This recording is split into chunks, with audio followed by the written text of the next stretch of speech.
আসসালামু আলাইকুম ভিউয়ার্স, আশা করি সবাই ভালো আছেন। আজকে আমি যে ভিডিওটি আলোচনা করব, ভিডিওটি খুবই অত্যন্ত গুরুত্বপূর্ণ, কারণ এটা হচ্ছে আপনার খুবই কাজে আসবে।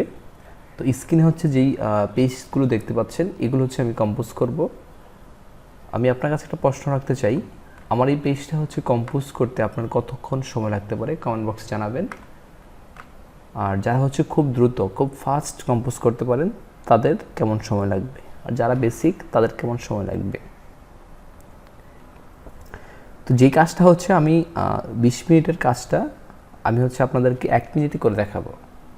অর্থাৎ আমরা যেই কাজটা 20 মিনিট করতে সময় লাগবে, সেই কাজটা যদি আমরা 1 মিনিটে করতে পারি, তাহলে আমাদের সময় কতটাখানি বেঁচে গেল আর কত দ্রুত আমরা কাজটা করতে পারলাম।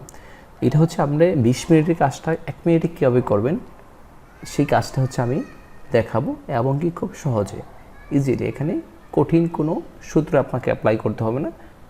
আপনি ভিডিওটি শুরু থেকে শেষ পর্যন্ত দেখলে আপনিও পারবেন। এটা রকেট সায়েন্স নয়, একদম ইজি একটা পদ্ধতিতে আপনি কাজটা করতে পারবেন।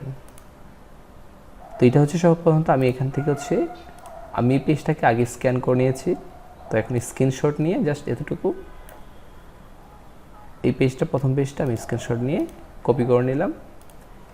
এখন যাব হচ্ছে আমি গুগলে গিয়ে সার্চ করবেন গুগল ইমেজ। তো এখানে গুগলে কি হচ্ছে গুগল ইমেজ লিখবেন, গুগল ইমেজ সার্চ। তো এই গুগল ইমেজ সার্চে গিয়ে আপনি এই ইমেজের উপরে ক্লিক করবেন, সার্চ বাই ইমেজ। তো এখানে হচ্ছে কি লিখছে, drag and in image here upload বা এফএল।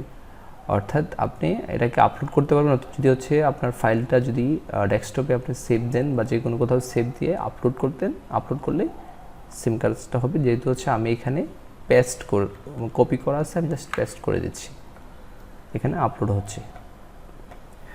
এই দেখেন আমার এই পেজটা হচ্ছে আপলোড হয়ে গেছে। আপলোড হওয়ার পরে দেখেন এখানে লেখা আছে টেক্সট। তো এখানে টেক্সটে আমি ক্লিক করব। দেখেন আমার এগুলো হচ্ছে কম্পোজগুলো কী হয়ে গেছে, এখন আমি সিলেক্ট করতে পারতেছি। এখান থেকে আপনি চাইলে যে কোনো লেখা, যে কোনো শিক্ষা কপি করবেন বা লাইনে কপি করবেন, আপনি খুব ইজিলি কপি করতে পারবেন। এই টেক্সট এখন দেখেন এখানে আসছে সিলেক্ট অল টেক্সট। অর্থাৎ আমি যখন এটাতে দিব, তখন আমার এখানে এই সবগুলো টেক্সট একসাথে সিলেক্ট হয়ে যাবে। তো এখান থেকে আমার সবগুলো লেখা সিলেক্ট হয়ে গেছে।